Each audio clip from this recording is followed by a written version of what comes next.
बेटी और बुआ। 5 मिनट पहले शांत दिख रहे मम्मी पापा फ़ोन पर बात कर खुशी से चहकने लगे। ड्राइंग रूम में नाश्ता कर रहे अपने बेटे और बहू के पास जाकर बोले, कल सुधा आ रही है, अभी अभी फ़ोन पर बात हुई है, समधी भी साथ आएंगे। शशि, तुम कल दोपहर 4 बजे एयरपोर्ट चले जाना दोनों को लेने। इस सुधा को और कोई काम नहीं है क्या? जब देखो तब आ जाती है यहाँ पर। मैं नहीं जा पाऊँगा, मुझे और भी ज़रूरी काम है। क्या वो टैक्सी करके नहीं आ सकती है क्या यहाँ तक? शशि गुस्साई आवाज़ में बोल पड़ा। अपने बेटे के मुंह से अपनी बेटी के लिए ऐसे बोल सुन माँ एकदम दंग रह गई। अरे तबीयत तो ठीक है ना तेरी? कैसी पागलों की तरह बात कर रहा है। घर में 2 गाड़ियाँ होते हुए बहन को टैक्सी में आने के लिए कहता है। माँ बोली, रहने दो, मैं खुद जाकर ले आऊँगा अपनी बेटी को।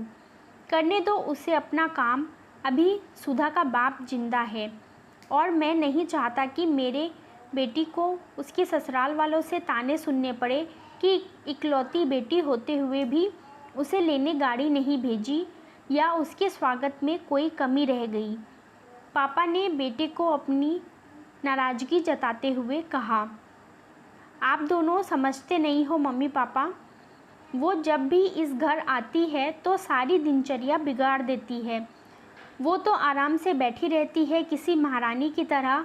हम सबको उसकी आवभगत में लगना पड़ता है। मेरी पत्नी का तो पूरा दिन ही दीदी और जिया जी के आगे पीछे उनके ऑर्डर पूरे करते हुए ही निकल जाता है। गुस्से से शशि बोला, आज क्या हो गया है तुझे? कैसी बहकी बहकी बातें कर रहा है? बहन है तेरी, कोई पराई तो नहीं है।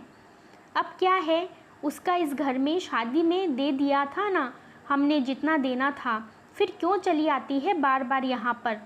और हर बार बैग भर भर के लेके जाती है वो अलग। आपको समझना चाहिए कि वो सिर्फ हमें लूटने आती है और कुछ नहीं। शशि ने तंज कसते हुए कहा, तुझे क्या, अगर वो यहाँ से थोड़ा कुछ ले जाती है तो?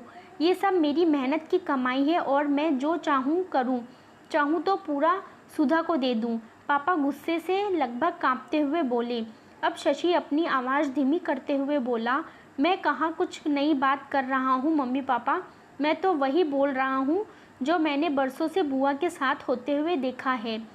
आज अपनी बेटी के खिलाफ 2 शब्द क्या सुन लिए, आप तो गुस्से से लाल हो गए। ज़रा सोचिए, जब आप बुआ के साथ ऐसा व्यवहार करते थे तब दादी को कैसा लगता होगा। बुआ जो हम पर इतनी जान छिड़कती है, आपने कभी उनके और उनके ससुराल वालों के मान सम्मान में के बारे में परवाह नहीं की। उन्होंने कभी भी आपसे कुछ नहीं मांगा, बल्कि हर बार वो अपने साथ कुछ ना कुछ लेकर आती। लेकिन आपका व्यवहार कभी भी उनके साथ अच्छा नहीं रहा। दादी ने भी आपसे कभी नहीं कहा कि मेरी बेटी को पैसे दे दो या कुछ खरीद कर दे दो। फिर भी दादी को आपके यहाँ इतनी भी परवानगी नहीं थी कि वो अपनी बेटी को कुछ दिनों के लिए अपने पास बुलाकर रहने दे। अपनी बेटी का ऐसा अपमान वो सहन नहीं कर पाई, इसीलिए वो गांव में पुराने घर में अकेली रहने चली गई। बुआ भी अपना अपमान सह लेती, पर आपने उनके पति का भी मान नहीं रखा, इसलिए उन्होंने भी हमारे घर आना छोड़ दिया। जिस तरह सुधा इस घर की बेटी है, बुआ भी तो इसी घर की बेटी है। आपने 2 बेटियों में फ़र्क कर अच्छा नहीं किया। और रही मेरी बात, तो मैं अपनी बहन से बहुत प्यार करता हूँ। मैंने कभी अपनी पत्नी को उसके खिलाफ़ गलत बोलने का हक नहीं दिया और वो बोलेगी भी नहीं। मैं खुद जाकर उसे लेकर आऊँगा, क्योंकि मुझे मेरी बहन पर गर्व है, अपने अच्छे भाई होने पर भी। हो सके तो मेरे इन कटु शब्दों के लिए मुझे माफ़ कर देना। इतना कहकर शशि अपने ऑफिस को निकल गया। माँ और पापा का सिर शर्म से झुक गया। थोड़ी देर की शांति के बाद पापा ने हिम्मत कर अपनी बहन को फ़ोन लगाया।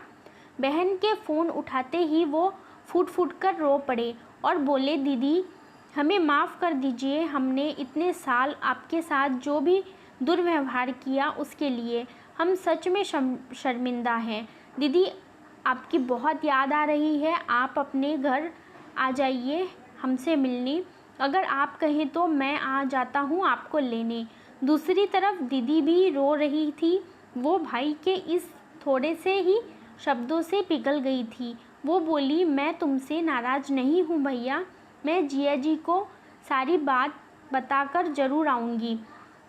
दोस्तों, बेटी तो बेटी होती है, बहन हो, बहू हो या बेटी, तीनों में कोई फ़र्क नहीं करना चाहिए।